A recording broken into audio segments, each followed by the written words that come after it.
Here's my predictions. This is number one, Oscar Piastri.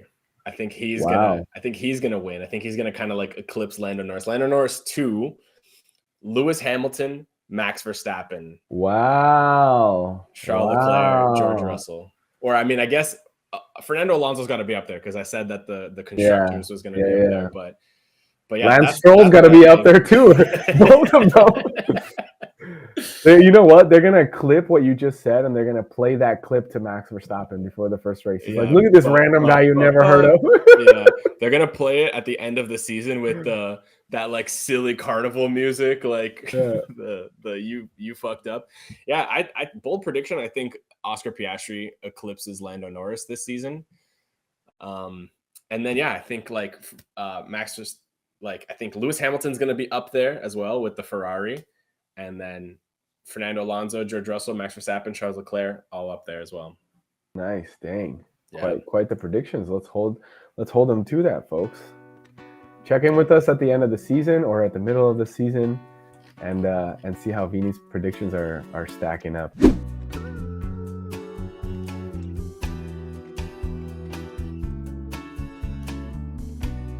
So back to it. I mean, I'm really excited to hear from you, brother. Like about the F1 season, I'm hyped for it as well.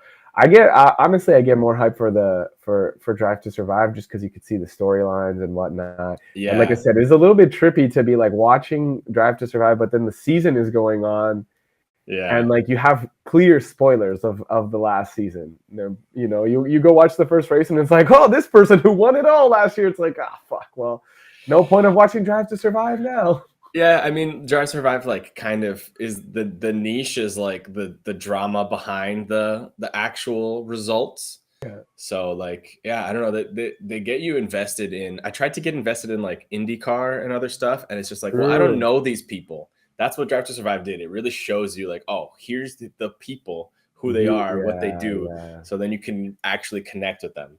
So that's exciting. That's a great lesson, right? Like to kind of take. It's like the way that they made F1 like more accessible to the masses is telling the stories of the people behind the scenes, right? Like the people who are doing it, not just like the guys in the car, which again, you don't really see their faces, but like the people like on the teams, like, you know, not just the results. Yeah. And it demystified a sport where, remember we were talking a while back about, well, actually during one of the artist spotlights, we were talking about my friend, my homie from Nowmad, right? Where they built this world that's kind of like, hey, every episode is episode 1. Like you can jump in at any episode and you'll understand what's going on. Before Formula 1 was kind of like this thing where, you have to have some sort of context. Like you can't just jump into episode 5 of season 5 and you're going to understand what's going on. Like you have to follow the thing. And what Drive to Survive did to me, at least, was like, hey, here it is, buddy. Like, you can tune in at any time. You'll know what these characters are. Like, they're your friends. Yeah, it really, like, opened the door for, like, knowing what's happening and caring. Like, if you've ever watched, like, any sport with, like, a girlfriend or a friend that doesn't know it, and they're like, what's this? What's that? Like, if you start watching football or baseball, like American football or baseball or even basketball, some people are just like, what the heck is going on? So I think it's great that like, Drive to Survive really just gave you like, here's what's going on. And now you can tune in and like when I keep up over the season, literally I just watch like the qualifying highlights and the race win highlights. And I'm like, all right, cool. And then like there's YouTubers that will make videos about it. But like there was a time where I did like, I'll wake up on Sunday and I'll watch the race in bed at like 9 a.m., which is like a nice little fun way to start the day. It's like pretty quick, you know? Yeah. But then like Drive to Survive is like, whoa, here's actually like the meat of what's happening. Yeah. I remember way back when, like when we used to live in Brazil, waking up like on Sunday and Dad was watching the race, not like watching actively. I guess he would wake up and like play with us and stuff. And like, every so often, like there was a Brazilian driver, Rubinho Barrichello, back in the day. He was a Ferrari driver. It was like, I remember it was him and Schumacher. He was like the number 2 behind Schumacher, and Schumacher basically like wins every single race. Yeah. But I remember how like I slowly like started getting into it and like watching with Dad, and I think even with Grandpa sometimes, like just sitting on the couch and watching it happen. and it was like a big Brazil moment, right? Like that guy is representing Brazil like on the Yeah. world stage. Yeah. Obviously, Brazil has a history of the drivers with Ayrton Senna, Yeah. Fittipaldi. Who's the guy? Lotus 72. I think that's Fittipaldi. Fittipaldi is 72. There's also uh Nelson Piquet. Nelson Piquet. Yeah, exactly. Which, if you read that name, it's like it looks like a French guy, French right? name. Yeah, for Yeah. sure. Yeah. But anyways, yeah, I remember that. I remember like the emotion of it, right? I didn't really understand the race, but one like Hmm. moment I like one big F1 memory I have was this race where we were all cheering for Rubinho, and I think he was like leading with a few laps to go, and then all of a sudden this guy slows down, and stops, and like, why did you stop? Like, why, what happened? And apparently that's when they explained to me, oh, he got instructions to, let Schumacher win the race, basically. Oh And wow. as a kid, I was like, why would you let him win the race? Like, that's stupid. Like, Yeah. and Uh-huh. and the adults were kind of like, oh, it happens, like whatever. They kind of Yeah. just took it, but I'm like, Team why? orders. Like, that's dumb. Why? What a Yeah. stupid team. I wouldn't want to be on a team that makes me be second place. Like, what the f? Now, Drive to Survive really like hit that home. Like, nope, this Yeah. is how it works. Like, It makes sense because like look, this guy like he needs to get the points so that he can like we can keep leading, like yeah, we can win the drivers and the constructors. But like, yeah, well, I'm leading the race. Like it's a race. yeah. It's tricky because like, yeah, you're a team, but you're each other's biggest rivals because you're in the same car. So they're comparing you to each other all the time. That's the craziest thing to me, where it's like, yeah, your teammate is actually your biggest rival, Yeah. right? That's really crazy. Cause I'm thinking like your teammates, yay, fun, Yeah, like like you like imagine like teammates is like, oh buddy, like yo, are you feeling that seize up when you're turning right, or like are you feeling like right. on the straights that it's a little bit like draggy? But like probably now thinking about it, probably they don't share that with each other, because it's like, well, I'm not giving you any sort of competitive advantage. Like I Right. figured out how to make this car work, you know? Yeah. And it's Yeah. funny, like there's a lot of like,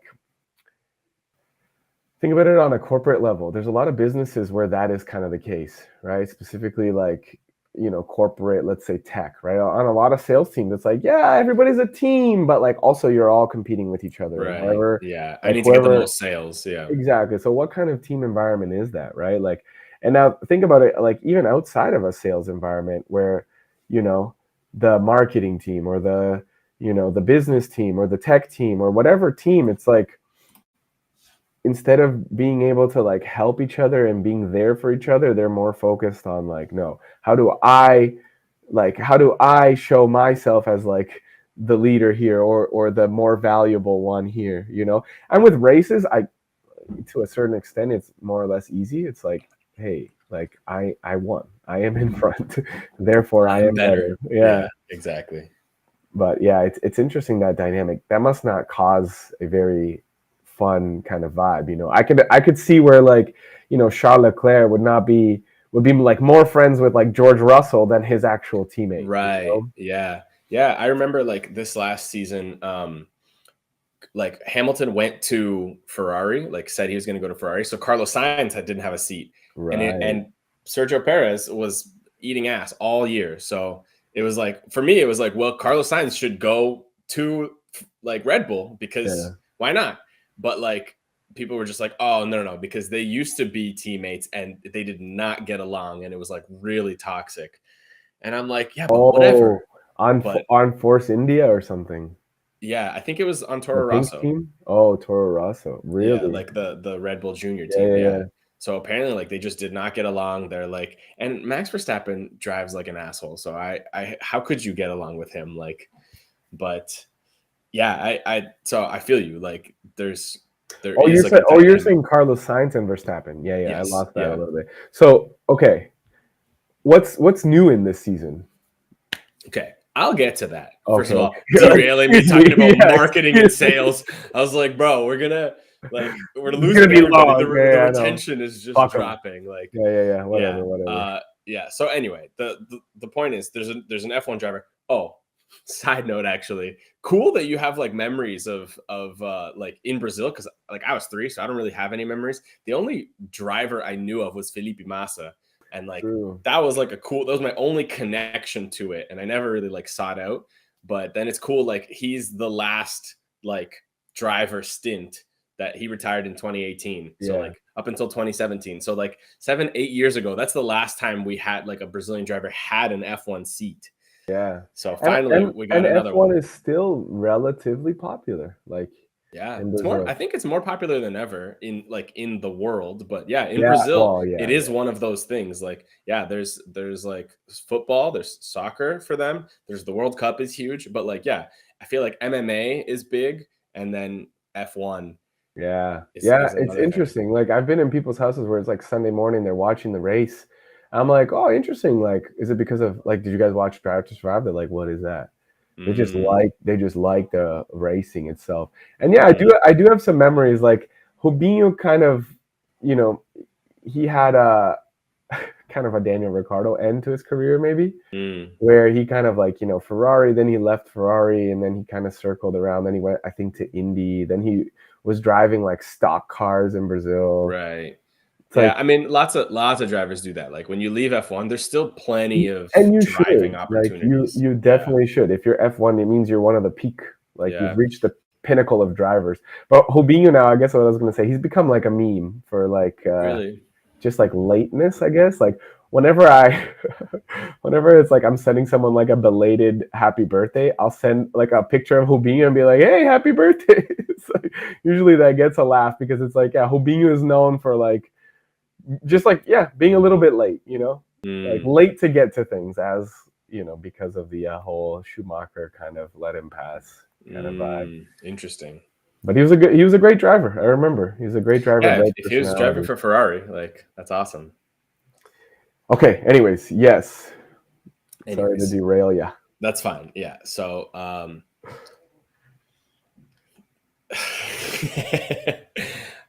yeah. Well, so like the F1, like it's cool how like Brazil is up there with like the UK, France, Germany for like the most drivers, the most wins, the most championships. Like those are all Really? European countries, yeah. And Yeah. Brazil is like up there in that company. The UK has like a substantial lead, but it's kind of not fair because they have three. It's like four different countries combined.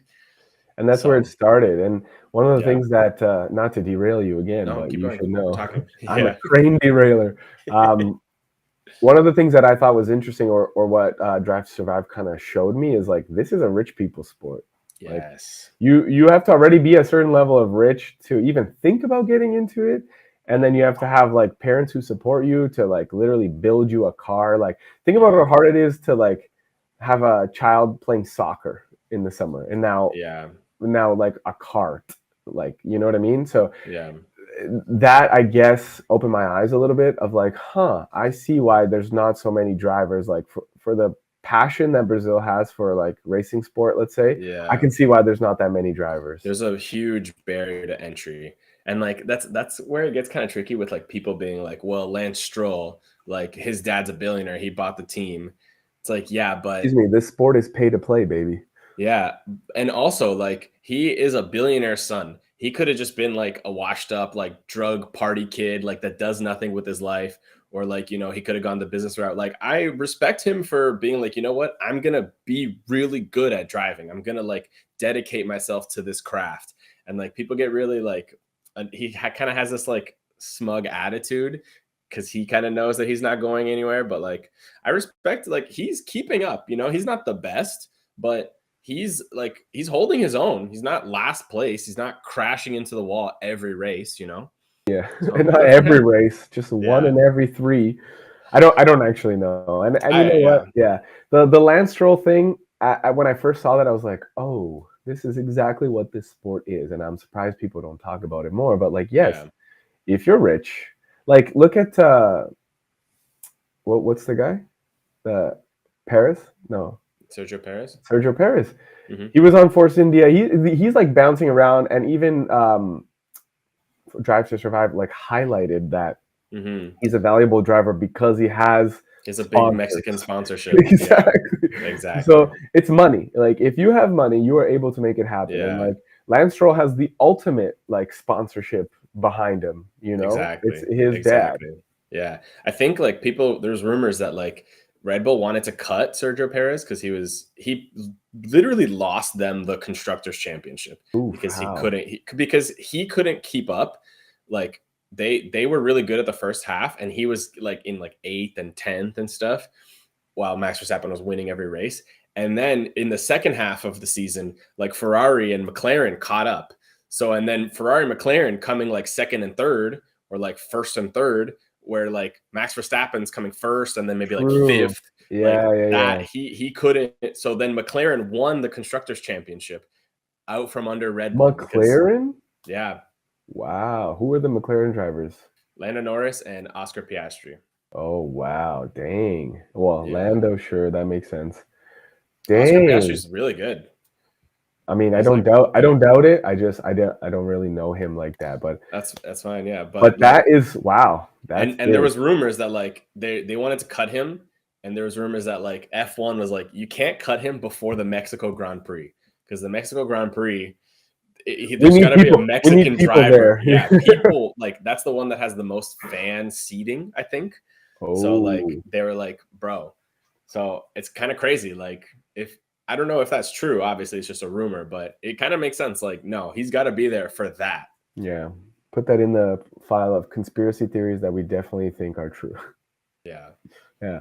I mean, yeah, not to digress you any further, but I'm curious what makes Verstappen such a good driver? As It in not was good. You said he drives like an asshole, but like yeah. finish first driver. Right. It's we talked about this in another like conversation, but like the sons of like the best player don't live up, but like Yeah. the best like the sons of like the Mediocre. Yeah, yeah, yeah. mediocre, yeah, they become the best because they know what it takes, like the hard work that it takes.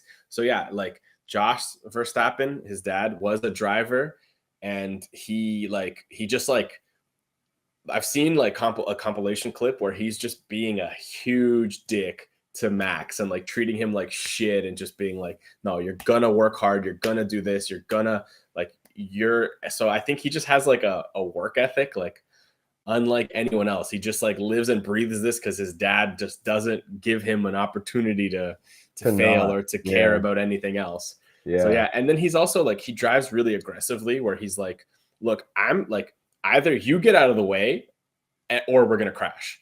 And like he's gotten into a lot of crashes like that. He's gotten into a lot of like arguments with other people, and he just like doesn't care. Like he like just now, George Russell like hates him, and he's just like water off his back. Like he doesn't. Yeah. There's like a Whatever, beef, George but like Russell. Yeah. yeah, he's just like whatever.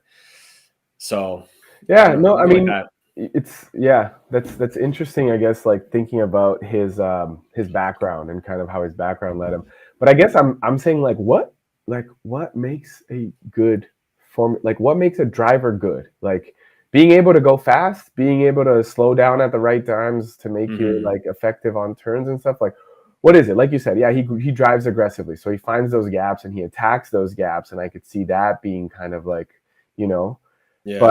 but it's kind of like okay, would he like I don't know if I'm like I get you know where you're getting at, and like I don't know enough to know the different like driver styles, like the yeah, okay, different that's like exactly what I'm ways getting to at. do it. Yeah, I know that there's like I've seen like some videos about it, but like I think like if you break late, like if you start braking early into the turn, if you like brake later and then like It gives you an you get a advantage. speed advantage, Yeah, yeah, of you don't course, slow down as much. because So there milliseconds count. So if you're braking like 2 seconds early, exactly. I exactly. think like Yeah, the key to it is like because everybody can go fast on the straight, but like yeah, yeah, how quickly do you go through the turns where you're like still safe? You're not like going off of the track, and you're like not losing speed. yeah, yeah. I guess that's it. Like race lines too. Like, do you know how to make a curve or like go through like a chicane to Yeah, maximize like the speed, the actual like shorten the yeah. distance you have to drive and such. Also, like, do you understand the vehicle enough that you're not just gonna like break the transmission or like break this or like break that, like True. driving it in a way that like damages the vehicle. I don't know enough about driving to like know all of that, but like Yeah. I think that I don't even know how to drive manual. You know, No, like but like, okay, for example, I don't know that much about baseball, but I can be like, oh, this guy, he's a good batter, or like mhm, LeBron James. Why is he so good? Oh, well, he has great vision. He's a hound on defense. Maybe not mhm, so much anymore, but like right. he's a difference maker. He has a great offensive skill set, and he has that Mamba, like that it mentality, that it factor, right? I guess that's what I was asking, like, because I also don't know, like. I trust people when they say, "Yep, Lando Norris is a good driver," and I'm like, "Yeah, I'm sure he is," and he gets the results. But like, why? What? The only How do you look thing at that and you're like, "Yes, the oh man, only thing that they ever talk about is like he's fast, he's quick, he has pace. yeah." So like I don't know, like what does it take to And be fast? But like, what else matters in a race? Like, he's fast. Yeah, I He's mean, fast. Is he fast, or is the car fast? And what is he just matters in a race, pushing I it? think, is exactly it's just like knowing how far you can push it, not crashing, not going off of the course. I Yeah, feel like that's what matters. Like going fast and staying on track. yeah, That's yeah. really all you can do, I think. Yeah, that's fair. And I'm not saying that it's easy by any means. I'm just saying, like, I guess that's what I'm saying is like the average person does not have any idea of how hard it is to drive one of those cars. Exactly. We're looking, Yeah. we're like, yeah, well, I mean, I drive a car every day. Like, what the fuck? Like, if you give me a Um, faster one, I'm sure I'll be fast in a but it's race. funny It's like, because no. you also recognize like who's a good driver and who's not a good driver.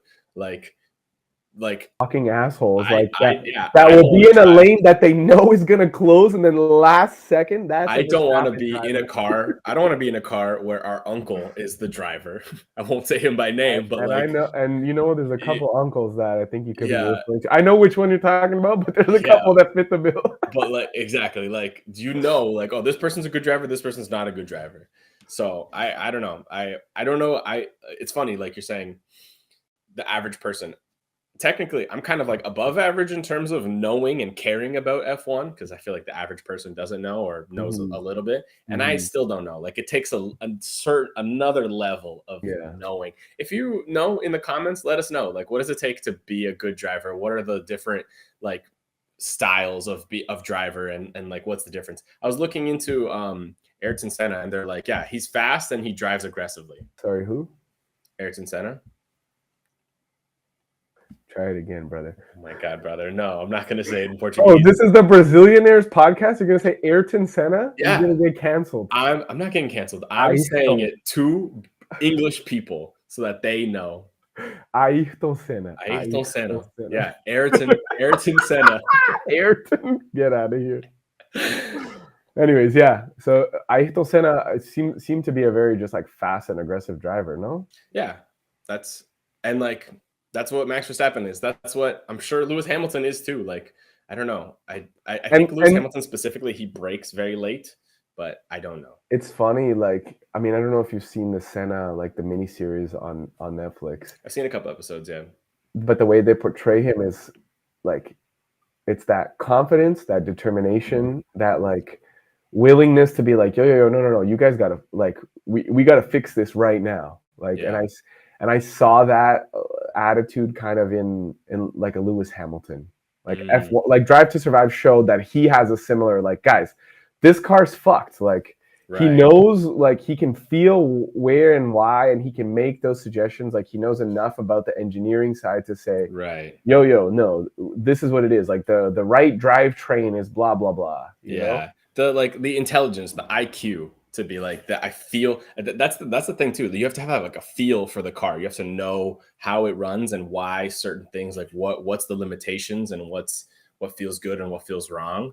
Yeah. So Just to correct myself too, like I said, Lewis Hamilton, but honorary Brazilian, Luiz Hamilton.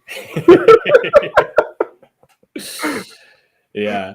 Yeah, I was thinking like because that kind of reminds me of the Cruzeiro player we were talking about, Mateus Pereira. Mateus Pereira. Yeah. But if we're gonna stay on the trend of like I'll say it in an English way, you say it in the Portuguese way. Yeah. I thought about that and I was like, this is gonna make him laugh as soon as I say it. Ayrton Senna. Mateus Pereira. Mateus Pereira. It's hilarious having to go back and like fix the things that they don't understand in Portuguese. Mm. Like Mhm. when I used to say Fernando Seabra, it's like, for now I say, but I don't. Like, that's what you think. Yeah, the captions, yeah, they're Or like remember that time I showed you? I think I sent you this video. I put S a vibe and then I made it auto caption, but I forgot to set the auto caption Portuguese. to Portuguese, and it was like, "Yo pussy fine, that's a vibe." Oh, That's CapCut. I'm gonna crazy. have to edit that part out now. Yeah, I'm gonna have to erase that part. Anyways, sorry, Anyways, brother. Yeah. so yeah, F1 officially started in 1950. Like there was already like there was a bunch of like Grand Prix and races, but that's when 1950 was like officially like this is the Formula One championship. This is where there's rules for how you build your car, the formula, and like it's one championship.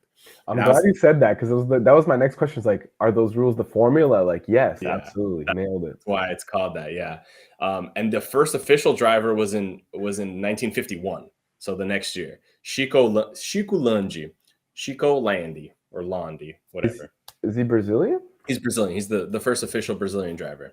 Oh, official Brazilian driver. Yes, I yeah, thought you in said first 19. official driver. I was like, what are No, they no, no. doing in the first year? Yeah, Unofficial exactly. drivers. Just They unofficially. all they all died. No, yeah, We were trying to get the safety standards up. he's the like first Brazilian driver, but he's been driving in Europe for years before that because there were Grand Prix and there were championships. Yeah, yeah, yeah. F1 officially started. So Chikulanji. Oh, Chico that's so Lange, funny. yeah. You know what? Okay, this a digression, but a good Mhm. parallel. Now that I saw his picture too, the guy who invented the airplane, like the first ever, Mm, was a Brazilian guy, right? You know his name? no. Santos Dumont. And Mhm. there's a city in Brazil now called Santos Dumont, which is where he lived. But he was the first. He was the actual first person to fly like a controlled flight, Mhm. like where the plane stopped and then took off from a stop. No, it wasn't a plane, but like the the A aircraft, vehicle. the Yeah. aircraft. It Yeah. stopped. It started by itself and landed by itself. No help, right? Um, and a lot of people say, "Oh, the Wright brothers," and I'm waiting for somebody to make that comment that it was the Wright brothers because the Wright brothers they did it. Now's your chance to comment that below. And yes, and I'll give you like about 30 seconds to do that right now before I tell you. They didn't do shit. They slingshotted a bicycle with wings. And Mhm. yes, they brought it to a controlled fall. But that's not It's not airplane. making an aircraft. Yeah, that's How many gliding. of you fly now? Does your airplane say, "Okay, we're just going to connect to the slingshot here of the runway, folks, and we should be on our way"? No. That's not how flying works, my friends. Anyways, digression over. Santos Dumont, although he's a Brazilian, he's like a rich boy. He's a pretty boy. And when he did all these experiments, it wasn't in Brazil, like with a Mm, bicycle on and chicken feather wings. Like he was living in Paris. He was like kind of part of mm. the high society of Paris. So that's kind of what I'm trying to say. Like even then, yes, those are Brazilians and we're proud, but like Right. we had to go out to pick something up and get back in, or go out to be even like respected in our own country. Yeah. I can definitely see like in the 50s, like you want to drive what race cars? What are you, a bum? Like go get a job. You're just Mm. like some rich bum like living off your daddy's money. Right, right. Go like contribute to society. Go Yeah, like help your father's business. yeah, Yeah, yeah. I definitely like everybody who is in racing or all of these people as well. Like their parents were in racing. They already had um like a racing background, like an opportunity. Literally, like you have to have money. yeah. So apparently Chico Landi came from a modest middle class family of Italian origins. Pretty cool. Mm. Got into racing through his father, who owned a garage in São Paulo. Yeah. Two cool thoughts. Like, first of all, the Wright brothers thing, that's classic Americans just being like, no, like we need to rewrite history where we're at the center of it. Like they had the space race with Russia, and then Russia made it to space first, and then they're like, oh shit, well, we made it to the moon. But it's Yeah, like, but Russia already won. They already made it. Like you guys had to do something else to make it so that and you then won. and then changing the goalpost, right? It's not Yeah, even just an American thing. That's such a human being thing. But you're absolutely fair. right. Where Americans are, they have the what's it called? Stereotype, kind of. Not Sure. even a stereotype. It's from the truth. Like Americans are very like America centric. No, of course, Yeah. some random Brazilian guy living in Europe. No, I don't think so. It was America. Yeah. I'm It was pretty the sure I Central would Indian. know Yeah, if it was, yeah. yeah, And like it's exactly. not their fault. Like they're raised like that. They're taught Yeah, like that. But it's crazy. no, You do exactly. see them like they don't have like they don't have a concept of the outside world. They're just like, well, America is the only thing that matters. And Yeah, it's like, yeah, it kind of is. Yeah, and then yeah, and it's funny. Like you even see online the like how people like will rationalize something that they don't actually agree with just because that's America. right. It's like Yeah. when Europeans are like, oh, but I get like 45 days of paid vacation and I can be sick whenever I want and I'm not even scared of losing our job. And then somebody who's like barely gets 2 weeks off a year and like hasn't taken that off in 10 years is like, ha, freaking socialism. Like, you guys Yeah. are, that's why America's so far and above, like beyond you. It's like, Mhm. really? You're the assistant manager of Walmart and you Yeah. can't even go to the doctor and you're here like thinking you're high and mighty? Like, Yeah. again, we're not insulting any specific American. We're insulting, or not insulting. We're criticizing the societal structure that creates that sort of like American centric, but also like yes, people everywhere, American or not, I'm question sure. things, think for yourself. Yeah, I'm sure like during the peak of the Roman Empire, that was how they felt. And during the peak of the Greek Empire, that's how they felt. And the Chinese Empire. It's just like America is just the empire right now. So that's Yeah, fine. cool. Also, just another side thought is interesting how like Brazil, and I guess kind of Argentina are very like part of European culture and like the European like history. There is a connection there. You don't really see like Peru or like True. interacting with Europe in the same way that Brazil does, and even Argentina. Yeah, it's funny. We have a joke. Well, it's actually very very true. But Argentinians they think that they're European. Mm. They're like an annexed part of Europe, you know. Hmm. Hmm. And there's actually like a reason why. There's like a big history of well, after World War II, a lot of the Nazis and a lot of Right. the fascist Italians, they ended up going to Argentina. Hmm. And you know, now we're seeing like the results of that, right? There's Argentinian people, if you like ask them, what does an Argentinian person look like? It's like a blonde hair, blue eyed, like, Hmm. light skinned person. And like at the southernmost tip of South America, that's what you think the indigenous people of this region look like? Like, no. And they themselves, like, they are proud to say, like, oh no, no, we're a European influence, Yeah. Buenos Aires is like based on the city design of Paris or something. Right. Like, all right, cool, good for you guys. But Yeah. but like, yeah, there is that big there's a big Italian community and there's that big kind of like little brother syndrome from Argentina. And then like if you look at the history of both countries, right? Like being colonized, like Brazil specifically being colonized by Portugal, but also colonized by the Dutch in certain areas Hmm. and Spanish and in the certain and areas. the French were in there, and The like there French, was the yeah. British were trying to get some land in there.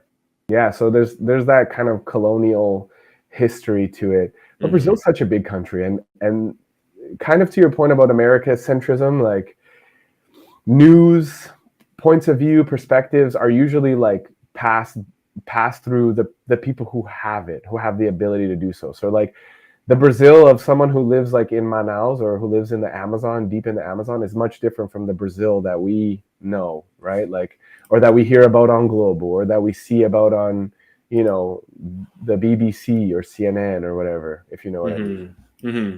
Yeah, cool. Yeah, it says here Chico was a part of the Maserati Inc. team. Maserati, Yeah. eh? He was the first Brazilian driver to win a Grand Prix race, taking Ferrari to a victory at the Bari Grand Prix in 1948. Very cool. Yeah. But that was even before like F1. Like, Yeah, yeah. yeah. But like, yeah, good for him. And then after him, there's three more drivers up until 1959: Gino Bianco, Nando da Silva, Ramos, and Fritz Dohey. That's so funny. Like, so think about Bianco, Italian. Yeah, he was born Fritz, in Italy. German.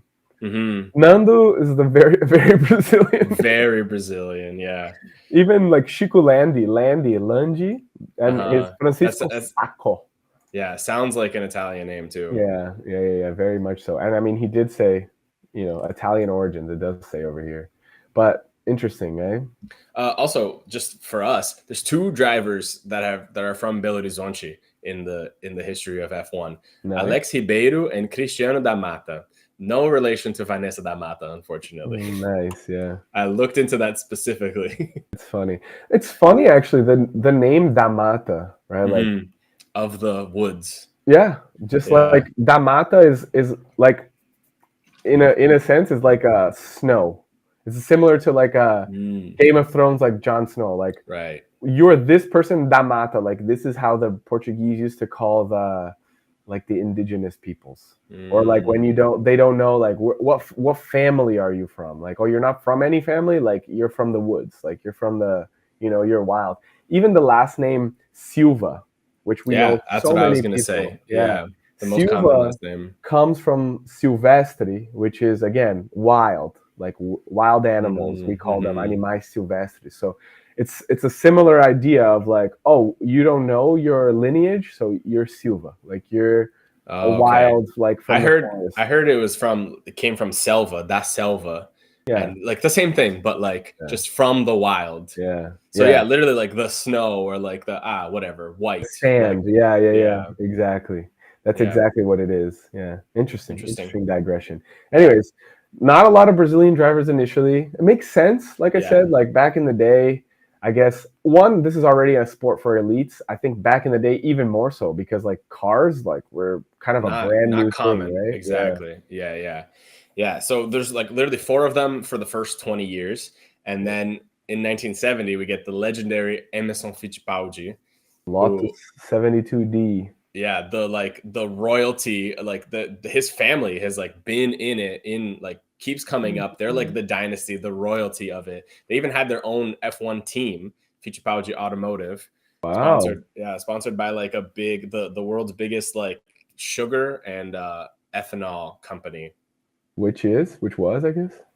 I didn't write it down, but like a Brazilian company like copper sugar or something like that. Oh Copper dang. sugar. And he has a son, no? Emerson Fittipaldi Jr.? Junior, yeah. Yeah. I mean, he has two grandsons. Like Enzo Fittipaldi was in F2 last season, and Pietro Fittipaldi is Whoa. actually the last person to like last Brazilian to drive. He drove two races for Haas in 2020. So like he Dang. didn't Okay. officially have a seat, but he did drive two races. So he's the last Brazilian to drive in F1. Nice. Hey, check this out. Emerson Fittipaldi was born on December 12th, so Sagittarius.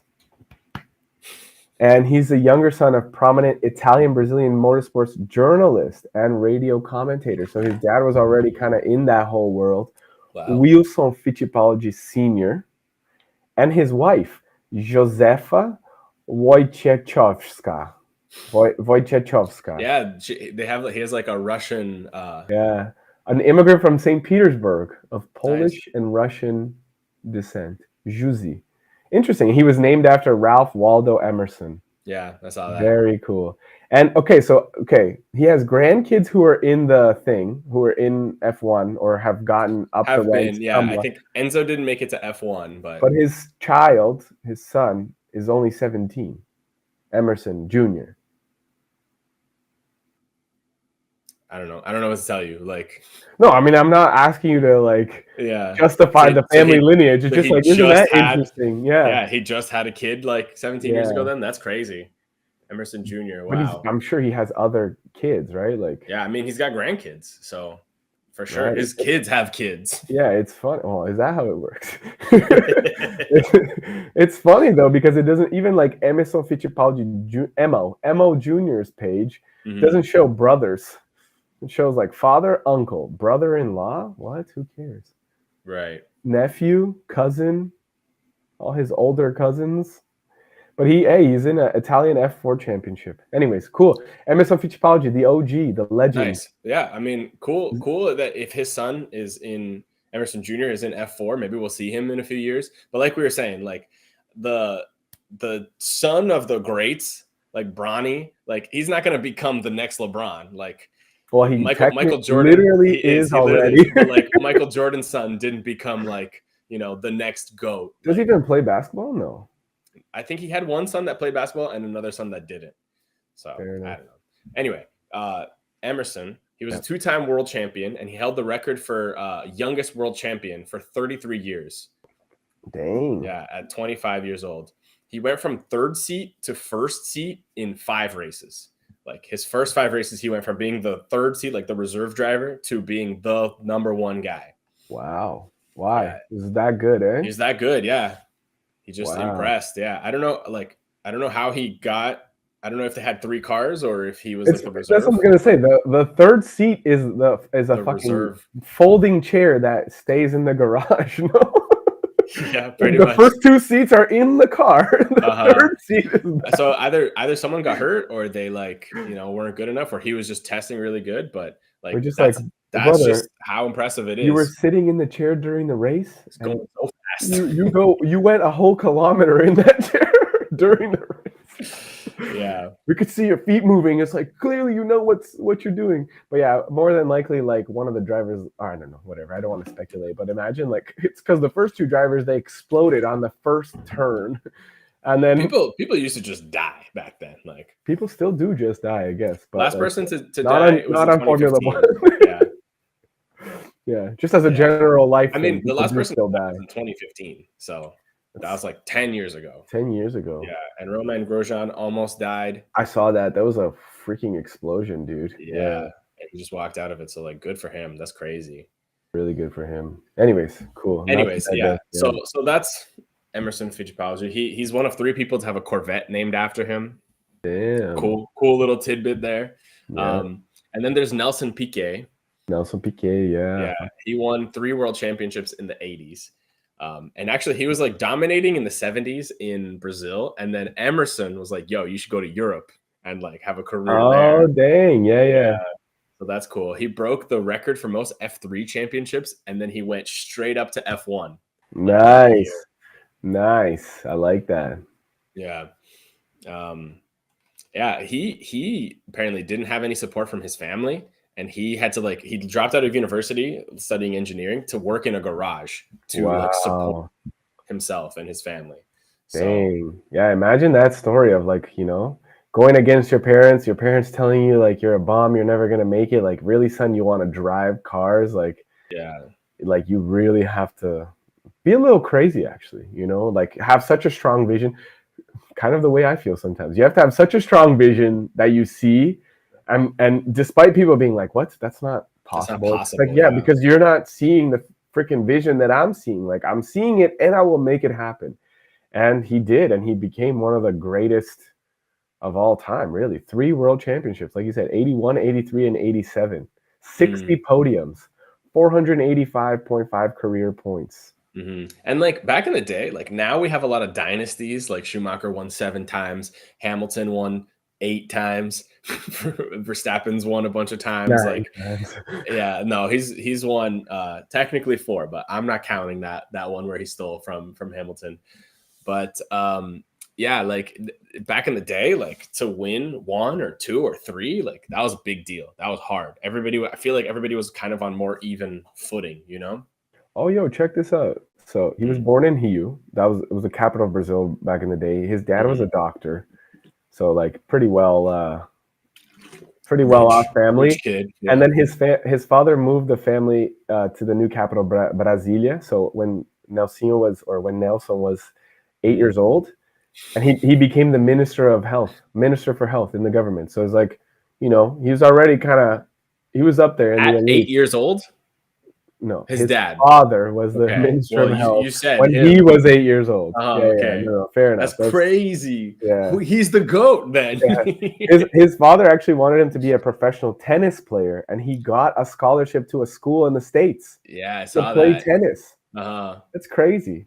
It's like, no, Dad, I don't want to play this really rich people sport. I want to play this other really rich people sport. Yeah, the one that's more dangerous. Make me proud. Yeah. More dangerous, but also probably like seen by more people, Sure, maybe. Anyway, I mean, who really cares about Nelson Piquet. He also has a Nelson Jr., which we call Nelsinho. If you become like a guy, like you're gonna name your son after yourself. Junior. Like, Yeah, yeah. exactly. And you have that right. Like, absolutely. I guess Just everybody has the right just to name all my kids like name their LeBron kid. James Jr., LeBron James Jr. 2, LeBron Yeah. James. It's like my freaking my files when I bounce out my masters for Yeah. myself. Final, final, final, final. This Final one is 2. the one. Yeah. LeBron James, Elbron James, the Bron James. L bro. And I know you mean like EL bro. Yeah, EL, yeah. Elbron James. Elbron, yeah. Uh, uh, okay. LeBron. LeBron Anyway, James. after that, there's Ayrton Senna, Yeah, Ayrton Senna. He won 3 championships before he died on the track. R.I.P. God, He was winning. He was leading the race, and he then his was. car just failed and he crashed into the wall.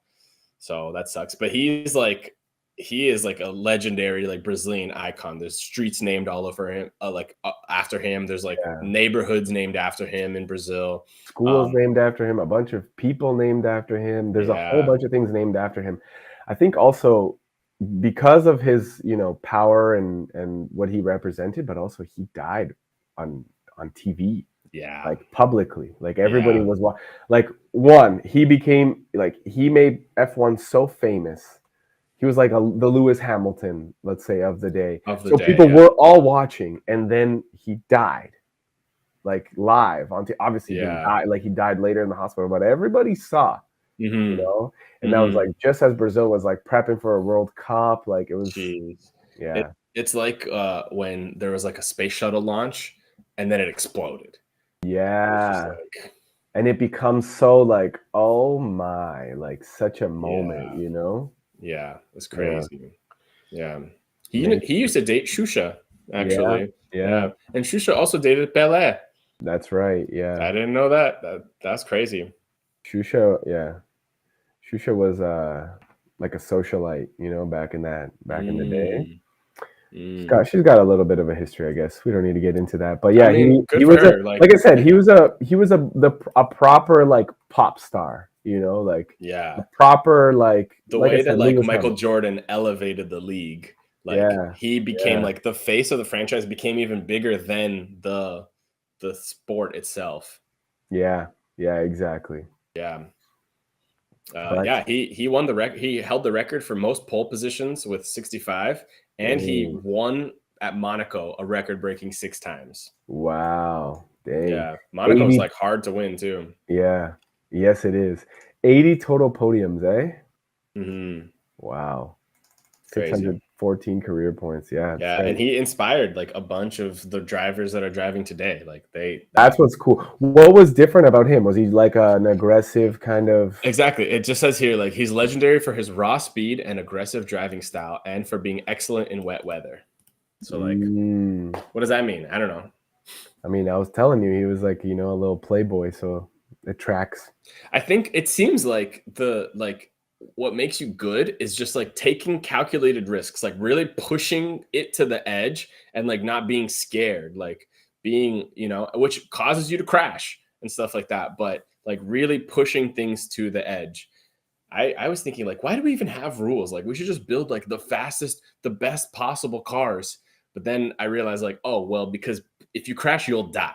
So there needs to be rules. Like if you crash at this speed, at least you'll likely survive. Yeah. Well, now they have a lot of like safety features, right? Like since Ayrton's death, I remember now they put like the halo.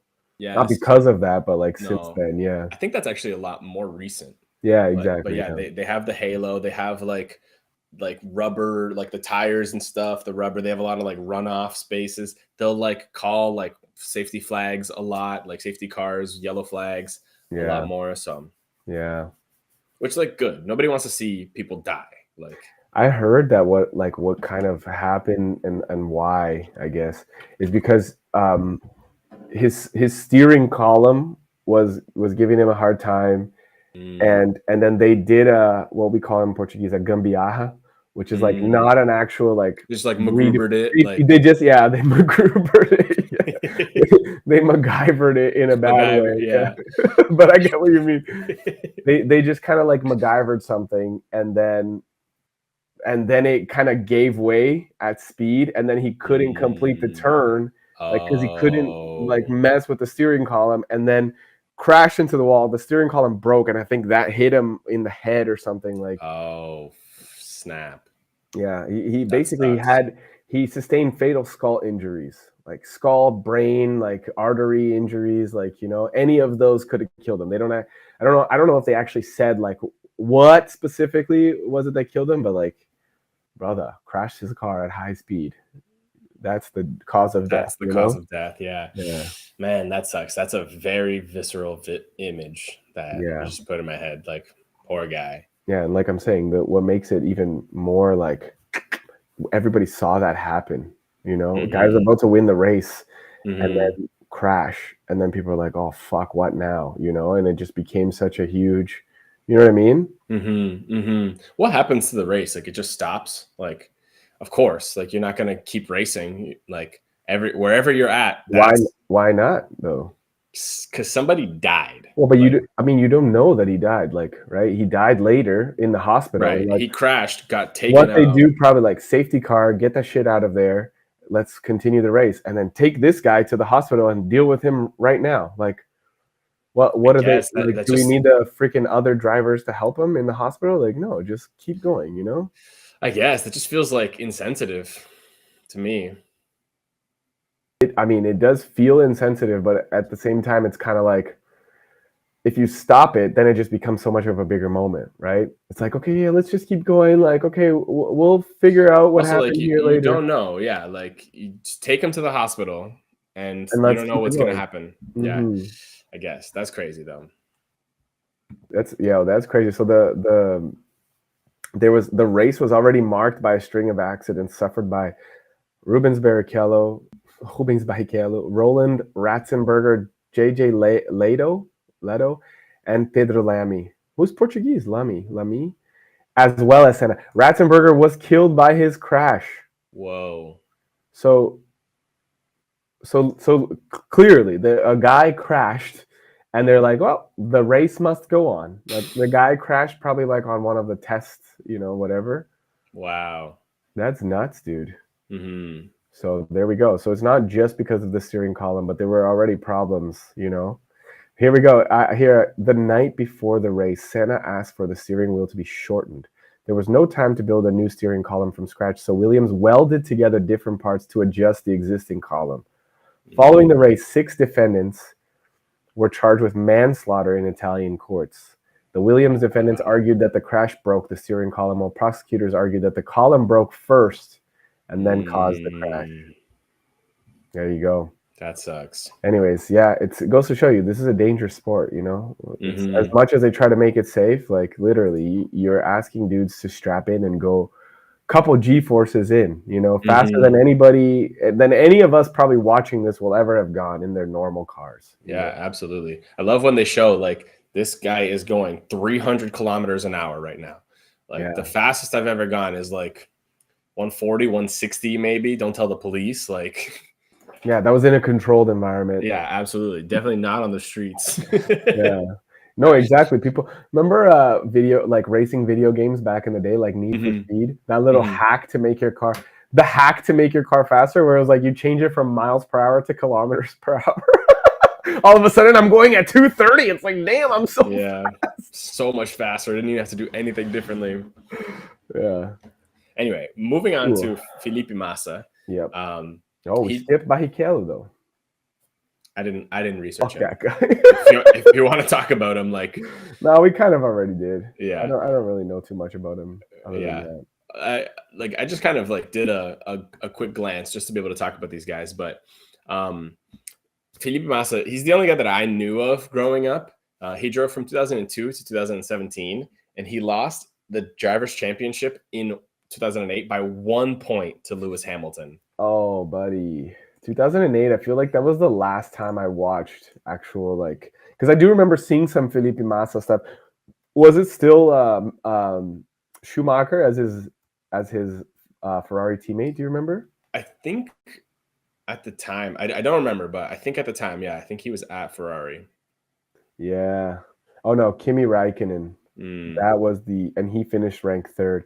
Ferrari took the constructors championship. Hmm. Felipe Massa But was the second driver there. That's apparently it crazy. was controversial because Lewis Hamilton's teammate at what was it, McLaren? Yeah. Uh, he crashed, and that secured the win for Ooh. Ferrari. Like in the last lap of the last race, like Wow.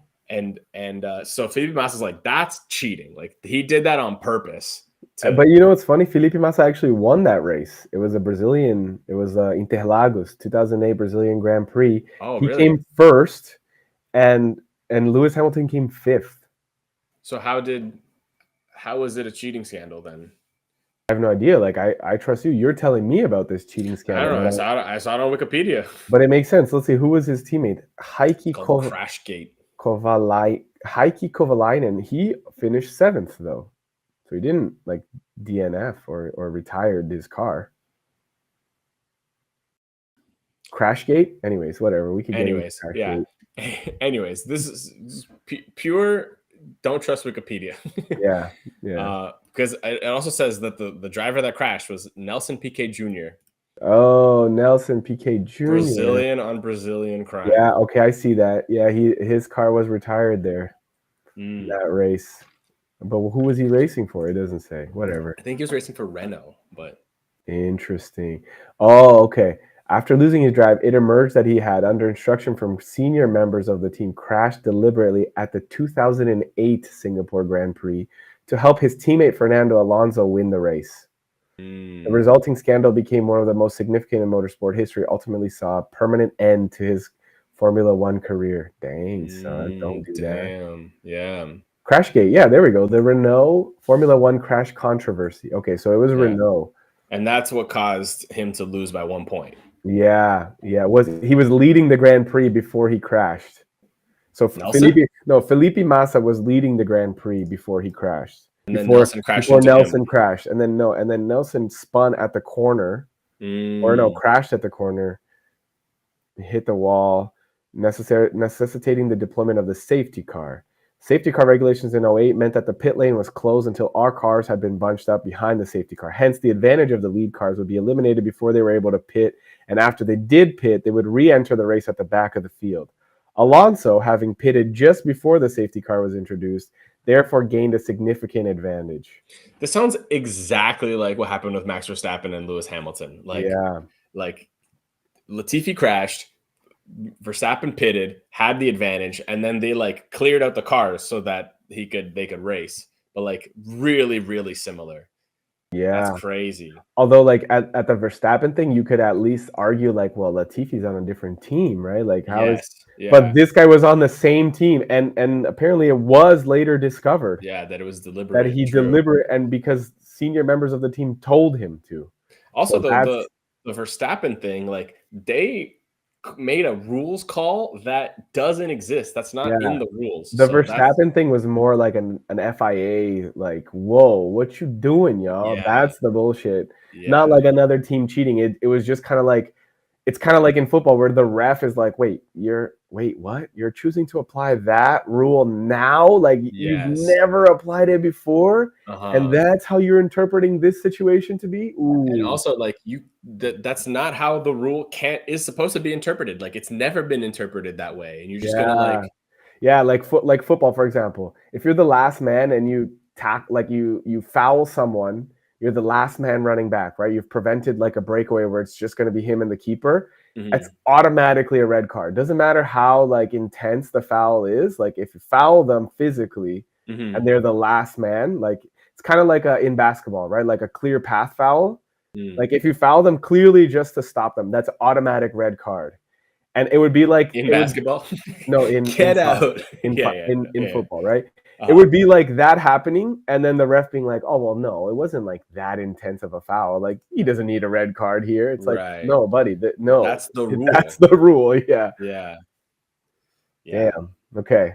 Do you know any like details about that? Like specifically about the Verstappen thing? Like, No, I mean, I think what happened is that so like Lewis Hamilton and Verstappen were tied like for points. I okay, think what they wanted to do, apparently there was like some shenanigans where like Mercedes had like had an advantage earlier in the year Ah, with the FIA. So then this is kind of like their way of paying back. I think like the FIA and Red Bull maybe like cut a deal behind the scenes or something. I think the thing that I believe the most is that they were like, um, this is like, it was like one of the first seasons of F1 or something. This, or not F1, of like Drive Drive to to Survive. Survive. Yeah. Yeah. So they were like, oh, people are paying attention. Let's make it interesting. We don't want the final race to end under a safety car. So let's have at least one lap where they're racing. But Verstappen just got fresh tires. And like that's not the rules. Like Yeah. he won fair and square. Lewis Hamilton was gonna win. And then they're like, no, actually, fuck it. Like, clear out those cars, you guys race. And then Verstappen had the fresh tires. He just like had all the traction, got ahead of Lewis Hamilton, and just stole his win. That was like pretty much guaranteed.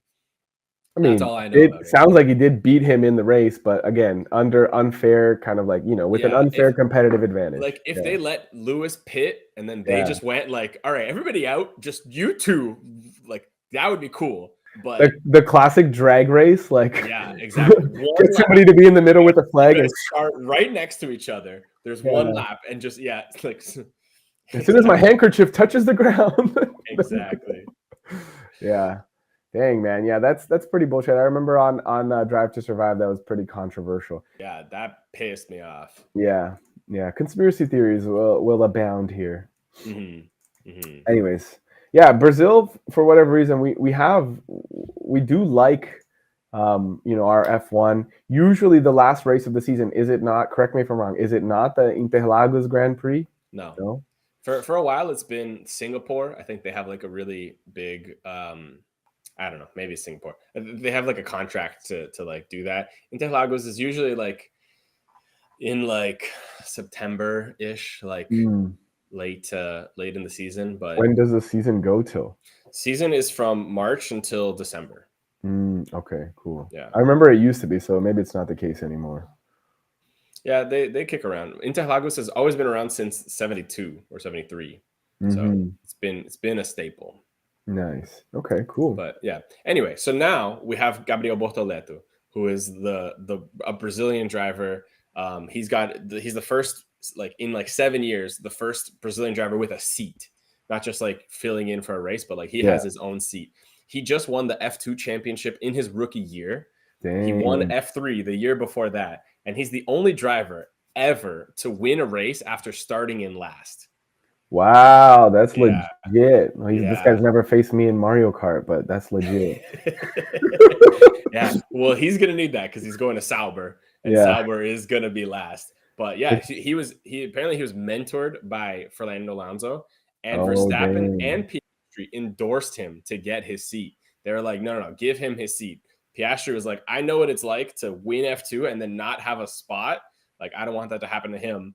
And then they like really went to bat for him. So like, good for him. Like, he's kind of like a little prodigy. Like, yeah, that's good, great for him. So I'm just reading here. His father serves as chief executive officer and co-owner of the Stock Car Pro Series. So it's basically Brazilian NASCAR. His father founded AmericaNet in 1996, which merged with Vero in 2003 to become one of the largest internet service providers in Brazil, with a revenue of 1.9 billion reais a year. Wow. So that's where he gets his money from. Of course. Respect. Again, this is not to say like, oh, this is just a rich boy, but it's like this is the background of the person. Like I said, respect to him, for respect to all the rich boys, for trying something, for doing this, not just being like, because like you could see how if they were to like play soccer or something and be like, like there's an image that I have of a kid, like the kid who owns the ball, who's like, oh, I'm losing? No, I'm taking the ball. I'm leaving. I'm going home. Like, no, they stuck it out. They grinded. They became the like elite, like in the pinnacle of their sport. To work hard to become the top of something. Yeah, absolutely. Exactly. Absolutely. But okay. Yeah, he's managed by A14 Management, a firm owned by Fernando Alonso. Interesting.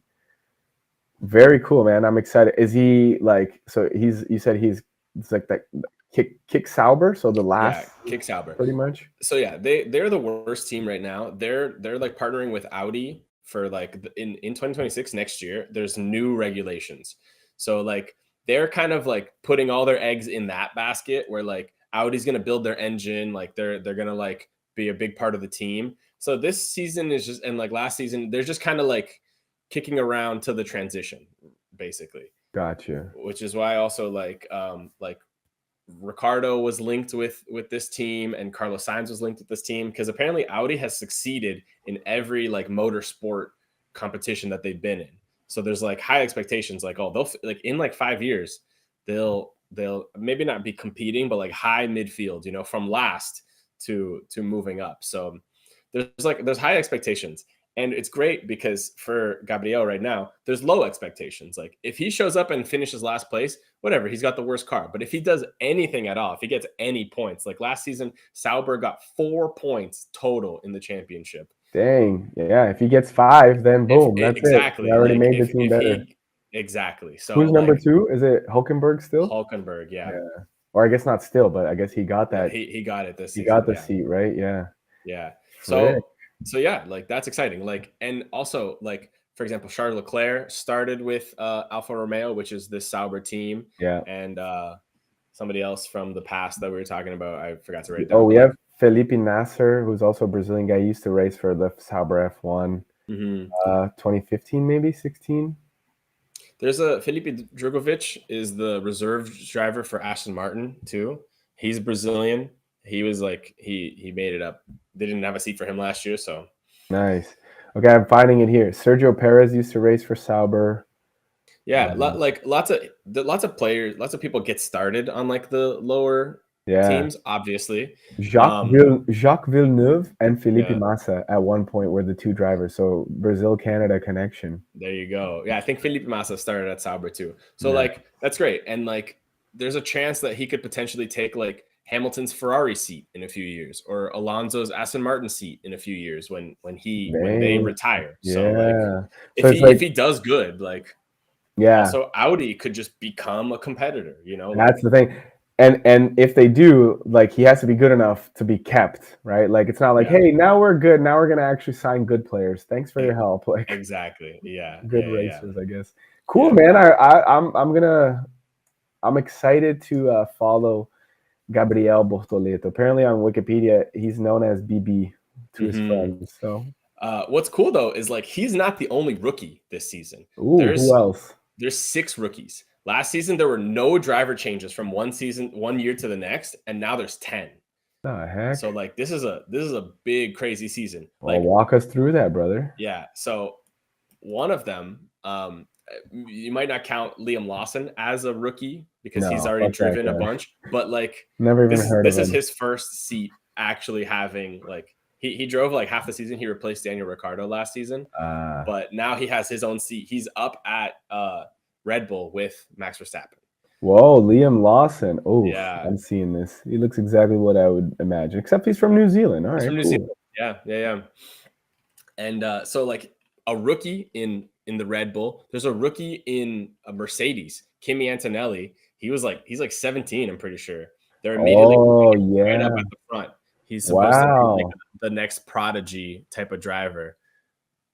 But like Dang. he didn't do too great in F2 last season. I don't know. Maybe he was like doing other stuff, like driving for Mercedes and like doing others testing and stuff. But he didn't win. Gabriel won.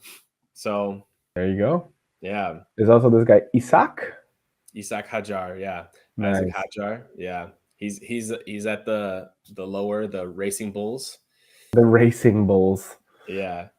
So that's exciting. And then like McLaren, they just won the Constructors Championship. They like took a step up from like being a second Ooh. tier, like a midfield to like winning. And now they're trying to run it back and win the Drivers' Championship with Lando Norris and Oscar Piastri because like Red Bull's kind of on the decline. There's a lot of rumors that Max Verstappen might go to Mercedes or go to Aston Martin.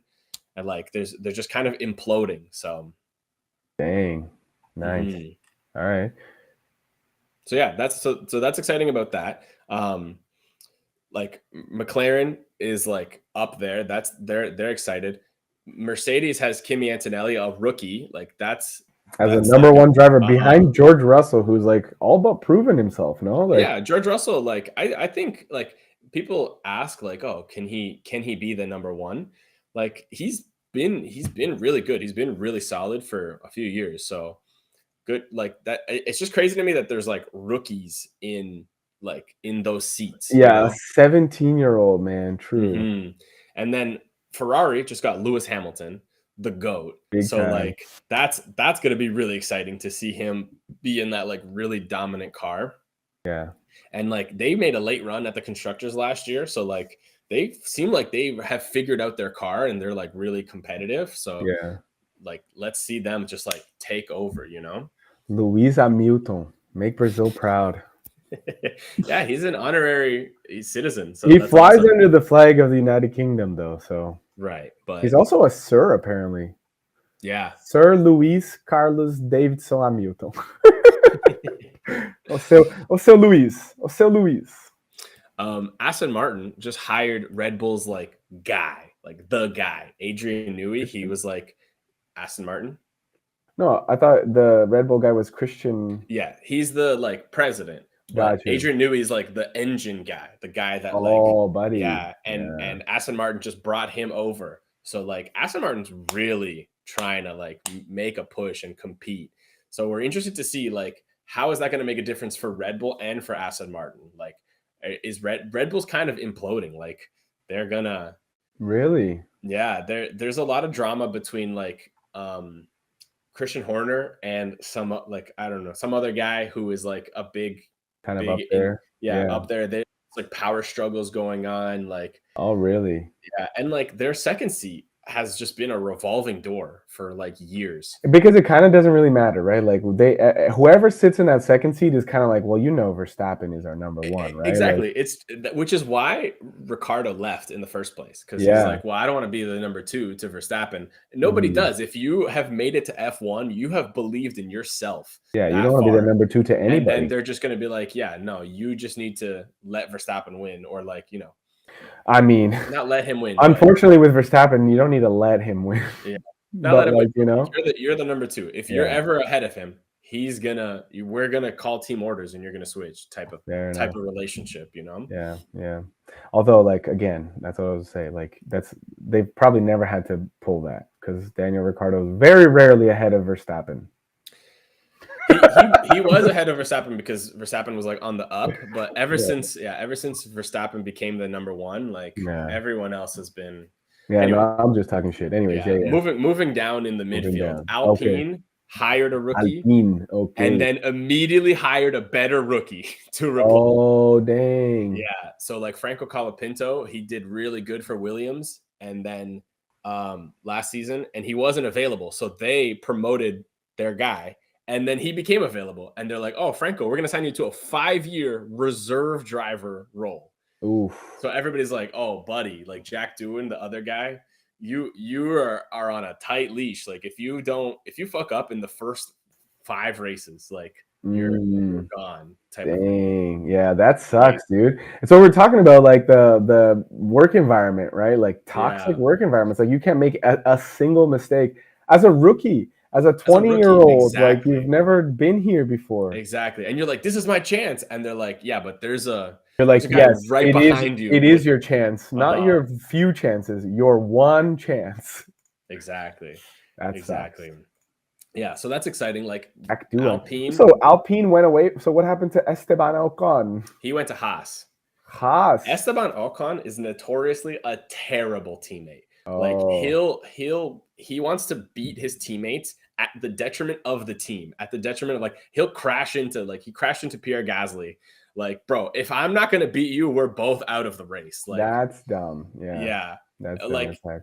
yeah, and so like the Alpine was like terrible early last year, and then just they pulled it together, and Pierre Gasly like got them some points. Like he got them like a fourth place finish, I think, at one Nice. point. Like so they kind of climbed their way back into the midfield, but yeah, then Alpine was like, Ocon, fuck you, dude, and they kicked him out. He went over to Haas.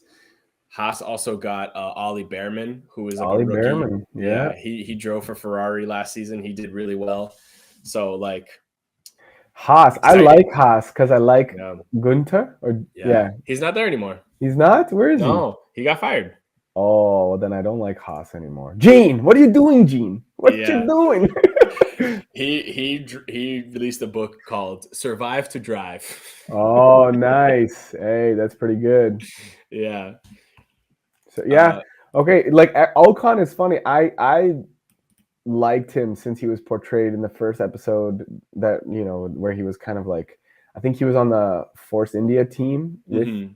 with Paris, and he was kind of like the number two driver. And I was like, you know what? I like this guy. I like his little vibe. But I yeah, remember ever since then, I've seen him just be a real asshole. I remember watching that episode, that season where they were like, "Well, we got to pick who's going to be the next driver," Yeah, and they picked Sergio because he has the financial backing, and Alcon got shafted, and I felt so bad for him. Like he's talented, he is quick, he's very good, yeah, but he's also a little bitch. Like yeah. apparently him and Pierre grew up in the same small town. They grew up racing together, and Ocon like put him on like, hey, like come drive. He started using his like backup cart, and then Pierre was like, once I started beating him, like friendship over. Like he's just that type of dude. He's like super competitive. I mean, that part is, I think, more understandable. Kind of like, yo, I'm letting you use my car and you're beating me. It's not even like I'm pissed at you. It's just I'm just pissed in general. Like that is more understandable than, let's say something else. I get it, but it's also just like be happy for your friends. Like be like Mateus Bejeda. Like, yo, I am competing against myself.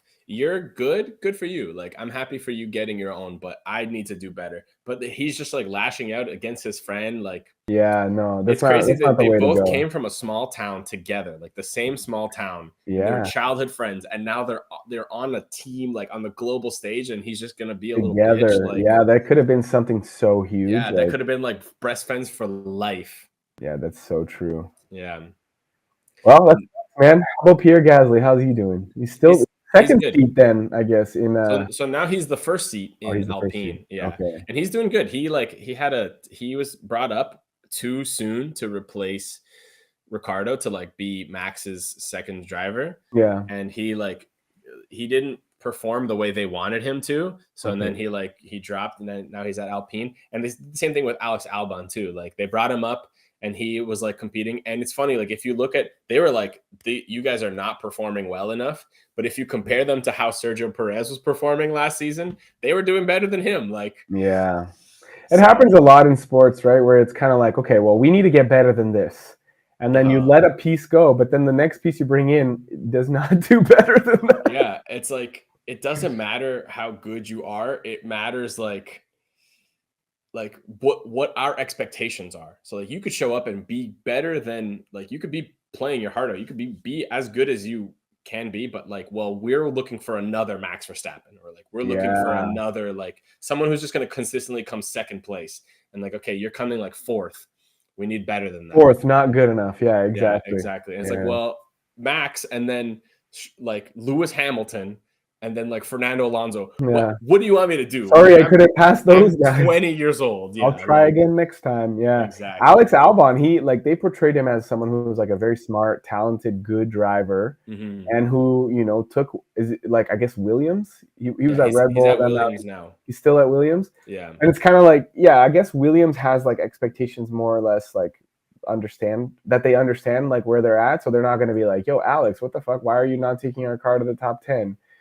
But it's kind of like, yeah, Alex Albon is like, yo, I got sixth place with this Williams car, guys. Like, I am Hmm. literally showing you I am very good. And they're like, but Hmm. sixth place, like, ugh, Yeah. couldn't be first place? Couldn't Yeah. podium?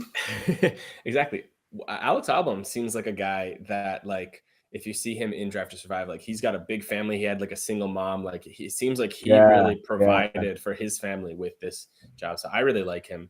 And he's at Williams with Carlos Sainz now. And Carlos Sainz is at Williams. at Williams, yeah. Wow. I was expecting him to go to Sauber because of the Audi thing, but I guess he Yeah. just didn't like what he saw there. And he's like, all right, I'm going to go with Williams because Williams now has a competent boss. He's got Toto Wolff's protege, James Mm, Vowles. And like wow. Williams has been like the worst team for like the last few years. And now they're climbing. They're mid team, like midfield team. Wow. Who's the worst team now? Sauber, Oh, right. Yeah, yeah. right? And Haas is down there. And And Haas has always kind of been down there, isn't it? yeah, and like last season, Alpine was down there, and then they kind of climbed their way back up. But it's like in F1, if you're not moving forward, you're moving backwards because everyone's trying to move That's what forward. I thought. Like I'm looking at this list too, and Yuki Tsunoda is still the second seat at the Racing Bulls. Well, he's the first seat at the Racing Bulls now. Well, is he though? I don't know. It's just showing up as him as the second Right. on the list. It's kind of like we see it like, oh, first and second, but to them it's just like there's two seats. Like whoever's there is there. Whoever's doing the best. Especially because it's like a development thing, right? So it's like Yeah. whatever.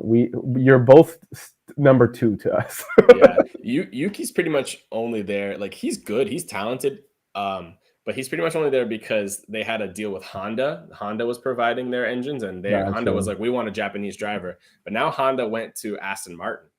So Yuki might have to go to Aston Martin, or like might get to go, or might have to go to Aston Martin, because for whatever reason, Red Bull doesn't care for him, doesn't like him. They're just like, whatever, you're there. Like he had an attitude problem where he was like cussing, like he kind of seems lazy, right? Like the thing, yeah. like what's it called? Drive to Survive does portray him as a kind of like, oh, but why? I just want to play video games. I'd have to do this fucking fitness shit. Like, you know, there was a shot where they like went into his apartment, and he like it opened, and it was like really like there's clothes everywhere. I don't know what it was. I could smell it from the screen. I was like, oh, I can imagine how bad that room smells. Like kind of like how you would imagine that a 22-year-old living by himself would live. Exactly. But he was like 18. He was like really young when he went. And like understandable. Yeah. Like when you're 18, you move out, you're like, I'm not fucking clean. I'm not doing the dishes ever again, Mom. Yeah, exactly. I'll just throw these ones out and then buy new ones. Yeah, I'd fucking drive for F1 now. But it's it's interesting that it's interesting you say that. Like it seems like for whatever reason they don't like him. Because like another way you could look at it is like, how do we not like you? We've employed you for the last however many years. Like we like you arguably like you more than anyone else likes you. Yeah. But it's absolutely true. Like you could have this relationship where yes, they're your employer and technically like they want you to succeed, but it's very clear like no, they don't really want me to succeed. Or they don't care. Like they don't care to promote him, even though he like deserves it. And it's kind of like, well, he's only there because Honda was like, well, you have to put in a Japanese driver. So they're kind of like, okay, cool, you're here. But they use him to compare other drivers. Like, are you better than him? Are you worse than him? If you're not as good as him, or if you're worse than him, then kick rocks. If you're better than him, great. Come on up to Red Bull. Interesting. Like, why didn't Red Bull sign Yuki, like Red Bull proper? There you go. I don't know. They should have signed him over Liam Lawson in theory because he's the more senior driver. And then imagine that like little beef between him and Verstappen, two just annoying kind of.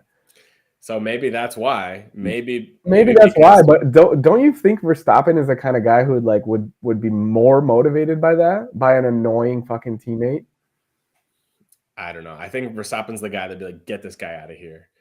Like, yeah, fair enough. I mean, he definitely does strike me as the kind of guy too, where he like, if he doesn't like his teammate, he'll say, "Get the fuck out of here." Yeah. But like I'm the star right now. Like, if this guy's bugging me, get him out. Like, no, I could see that. Like, you're right, and that's probably the more likely scenario. But imagine like where Red Bull's like, actually, no, we want you to be so pissed this season, like you win first, like everywhere by like 8 laps.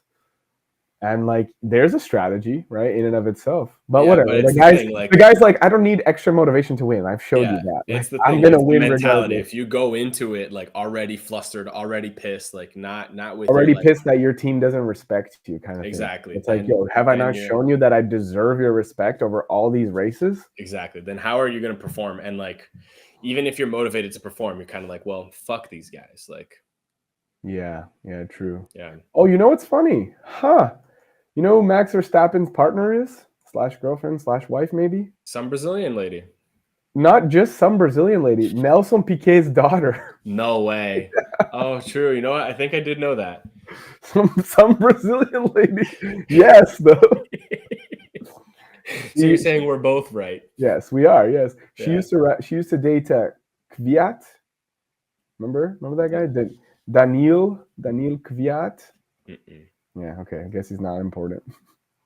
Cool. Good. Cool, good eh? Interesting. Good for her. That's cool to like. She's 36 and Verstappen's 27. Wow. That's Yeah, surprising. very surprising. Anyways, okay, keep moving forward in the rest of the midfield / the back. That's it. That's everybody. We've gone through everybody. Yeah, fair Yeah. enough. There's only 10 teams. Yeah.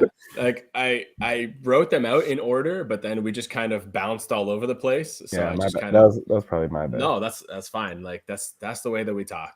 Yeah. But yeah, that's everybody. Like all 10 teams, like 2 weeks until the season kicks off, 1 week until Draft to Survive next season comes Nice. out. So like exciting But stuff. Like give me your every team's got something to look forward to, except for maybe Red Bull. too early predictions. Really, Red Bull has nothing to look forward to. Why not? I mean, Red Bull has, Max Verstappen, they got Liam Lawson, but like they're just kind of on the decline a little bit. Their car was started getting uncompetitive towards the end of the year, and like, they kind of just It's so interesting to think about it because like they've been on the decline is one way of looking at it, but it's kind of like we were so fucking far at the top. And exactly. if we And now don't keep going farther up the top, you're gonna say we're declining. or Like, yo, stay there, like it's yeah, funny because like maybe they did stay there, but everybody else caught up type of thing. yeah. I get what you mean. Yeah. So my way too early predictions, for what, like constructors Yeah, or both. like, Well, let's go both. Let's go top 5 for drivers and then top 3 for constructors. okay, I think I'll go top 3 for constructors. I think McLaren and Okay. Ferrari for sure Really? are gonna be like top 2. Yeah. And then it's either like then it's between, for me it's between Red Bull, Mercedes, or Aston Martin. I'm gonna go bold and say Aston Martin takes the step up, led by Nice. Fernando Fernando Alonso. Alonso, yeah. Yeah, like with Adrian Newey there, like they just like take that step up. Mercedes right under there, they're just gonna struggle because Kimi Antonelli is a 17-year-old rookie. Like, what's the over under on how many times he crashes? Like, Yeah, it could go either way though, right? When you're 17, when like I've talked to people about this, like when you're ignorant about the risks of something, like doesn't that make yeah. you like just go with no fear? Like you just freaking go, right? But you Like go with no fear, you make mistakes. You don't have the proper caution. maybe not. Sometimes with some like I get what you mean. Yeah, that's Mhm. what I guess that's what I'm saying. It could go either way. It could go that he really It could go sucks, either way. or Yeah. it could go that he's like, you know what, I'm fearless. Like, and that's, as you're saying, that's what it takes. Kind of like that's one of the things that sets drivers apart is like Yeah. fearlessness, like being able to take those calculated risks, and of course, experience does help. Yeah. But like, imagine though, it could go either way. It could go either way for Kimi. Yeah. Kimi Antonelli. Here's He's 17. How the heck does he even have a license to drive?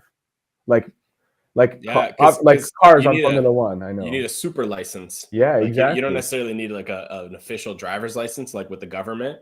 Yeah. But if you've been driving in karting and then you go into like single seater, you get a super license. So you can get a super license before you get a driver's license. That's Crazy. interesting and crazy. Yeah, exactly. It's like he Mhm. has a super license, like literally a super license to drive this car, but he does not have a license to drive a car in the road, like on a normal road.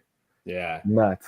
Here's my predictions. This is number 1, Yeah. Oscar Piastri. I think he's Wow. gonna win. I think he's gonna kind of like eclipse Lando Norris. Lando Norris 2, Lewis Hamilton, Max Verstappen, Wow. Charles Leclerc, George Russell. Or I mean, I guess Fernando Alonso's got to be up there because I said that the constructors was going to be up there. But yeah, Lance Stroll's got to be up there too. Both of them. You know what? They're gonna clip what you just said, and they're gonna play that clip to Max Verstappen before the first race. He's like, "Look at this random guy you never heard of." Yeah, they're gonna play it at the end of the season with that like silly carnival music, like the you fucked up. Yeah, I bold prediction. I think Oscar Piastri eclipses Lando Norris this season. And then I think like Max just like I think Lewis Hamilton's gonna be up there as well with the Ferrari, and then Fernando Alonso, George Russell, Max Verstappen, Charles Leclerc, all up there as well. Nice, dang, Yeah. quite the predictions. Let's hold them to that, folks. Check in with us at the end of the season or at the middle of the season, and see how Vini's predictions are stacking up. All right, cool. Well, that was another edition of the Brazilianaires podcast, where we bring you into Brazilian culture, expand your horizons, celebrate Brazil, and make you an honorary Brazilian. Music, sports, entertainment, Brazilian culture is so rich, and it's so much more than what you see in the media. So don't forget to subscribe to the channel on YouTube. Connect with us on socials. I'm at Vic Tropical. He's at Vino for Realo, and we'll see you in the next one. Peace.